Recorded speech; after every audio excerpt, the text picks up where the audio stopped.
BTS faqat yosh qizlar eshitadi-yu, qanaqa BTS deb turib, yetmaganga sport bilan K-popni taqqoslayotganlar.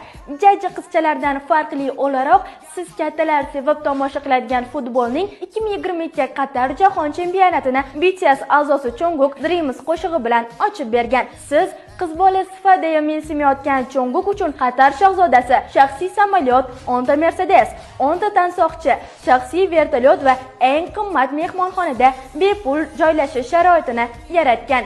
Endi savol, sizningcha kattalar tomosha qiluvchi dunyodagi eng yirik sport tadbiri sahnasiga jajji qizchalar tinglaydigan san'atkorni olib chiqisharmidi? Balki endi nohaq ekaningizni tan olish vaqti kelgandir. Chunki bu hali hammasi emas. Masalan, Kim Sok Jin 2024 Parij Olimpiadasida olov tashuvchi bo'ldi. J-Hope esa Koreya Series Baseball o'yinida Terminal Force Pitch tashladi.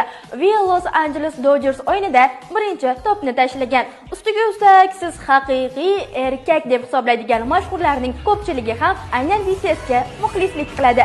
Yana bir gap, men bu bilan koreyslarni o'zbeklardan ustun qo'yayotganim yo'q albatta. Ushbu video kommentariyada soatlab qizlar bilan gap talashib, K-pop bilan sportni taqqoslaydiganlarga hamda BTS guruh a'zolarini narmodalarga qiyoslaydiganlarga tegishli. Agarda siz ham o'zingizni ular qatorida bilsangiz, kommentariya ochiq.